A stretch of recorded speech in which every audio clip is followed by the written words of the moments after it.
Welcome back. You're watching Morning Live. We're going live now, Doc. If you have always wanted to know what the life of a doctor is like, then want to know more, as our literature piece this week is about all the things you need to know about the medical practice. In his book that's titled Life is Not a Rehearsal, Doc Henry walks us through an everyday life of a small-town South African doctor in a series of memoirs on each chapter of the read. From pain and tears to laughter and humiliation by patients, we can safely say doctors have seen it all. Well, to tell us more about his memoir is the doc himself. Dr. Henry, good morning. How are you doing?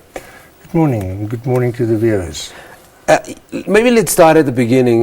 You grew up on a farm where you experienced life, and one of the funny things is that one of your treats back then was a tin of condensed milk, and you still receive a tin of condensed milk even now at the age of 76. If my children and in-laws visit me, my one daughter-in-law will always bring me a tin of condensed milk. What was it about growing up on the farm that kind of set that path for you? I didn't grow up on a farm. We used to visit our family on the farms quite a lot. I think it was the open space. It wasn't, sort of a concrete jungle thing, and you got to know the animals and got used to animals and things like that. And of course, you learned a lot. I saw a hen laying eggs, and my aunt would take me up to this little egg underneath a brooding hen and show me to hold it next to my ear, and then I'd hear the little twink, twink, twink, twink inside the egg, which to me, I don't think anybody thinks of it that way. There's going to be a new baby chick, and where does it come from? What was it about the medical profession that attracted you? Because you did a lot of things. You were a salesman, you ended up working at a printing, you were involved in printing, doing tube stuff. You just somehow found yourself doing just so much things. I think when you're small, you always sit and you want to do something. And I always wanted to become a doctor, since I can remember. And that's what I eventually did. But you also never had your, the funny thing about this book is it's very funny, it's poignant, but you also talk about this relationship with your uncle, who was a chain smoker. Your mom clipped his fingernails, did his hair once a month, and then this relationship with your father, who predicted that you would fail your third year. Yes.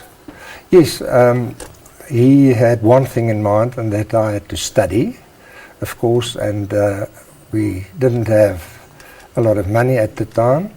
And I often asked him for money, and he said I could work for the money, which I did. So I worked for the money, and eventually I worked for the money. I was in the Guinness Book of Records when I was a third year. And I thought that was very grand. And my dad said to me, you are going to fail your third year, and then you're not going to get any assistance from me anymore. So I failed my third year because of all the other extramural things I had, and then I had to go and work again, which I did part-time. And it was unfortunate that by the time you actually became a medical doctor, your dad passed away. Yes. Your mom also passed away. I never saw that. My mom, And I think if somebody said to me, if you had one wish today, what would that be? And I don't think it would be health or money or anything. I think that would be to have my mom and dad watching this interview today. What would you, I mean, you talk about, there's just so many stories with patients, and for me, one of the most emotional ones is the story of Rosie, Warwick, Harry and Sheila. But what is the funniest story that you can quickly tell us that has happened to you? When you write fiction, you've got to create characters. I don't have to create characters. The characters are there. And I think if there's one character that I would remember is old Bob. Now I was building a few houses, and Bob was the plumber. And I learned so much from him. He was almost like a father to me.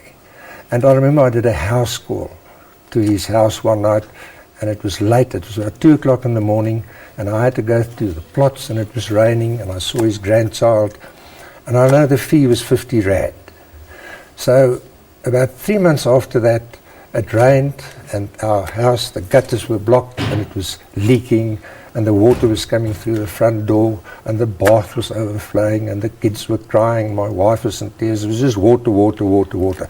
So I phoned old Bob, because he's my plumber. And he came out, and he cleaned everything. He repaired the tiles, he cleaned the gutters, and then I got an account from him the next day, and it was 145 rand. So when I saw him at the rooms ago, and I said to him, Bob, I charge you 50 Rand for a house call, 2 o'clock in the morning. You charge me 145 Rand. It doesn't make sense to me. Oh, he said, no, when he was a doctor, he also charged 50 Rand. Now, that was old Bob. You know, I can tell you more things about old Bob. He came in, he had a pain in his one leg, and I said to him, I couldn't work it out. I didn't know if it was a disc lesion or a neuritis or a neuralgia, whatever it was. And eventually I had to get him out of the rooms because there were people waiting. And I said to Bob, I think it's old age. And he was very happy with that diagnosis. When he got to the door, he turned around and he said, he doesn't understand this now. He says, because I said it's old age, pain in his right leg. I said to him, yes. He said, well, the left leg is not painful, but it's the same age. Doc Andrew's in studio with us. He's sharing his book with us. Life is not a rehearsal, it's his memoirs. It's not only about life growing up, but it's about the various colorful patients he's practiced in his many decades as a physician. At 76, he's still a practicing physician, so go and get the book. It really is an amazing read. I think we're having a talk of maybe book 2. We'll, of course, keep you up to date if that ever happens. We take an ad break. Thank you very much for being in studio with us, Dr. Henry. Thank you very much.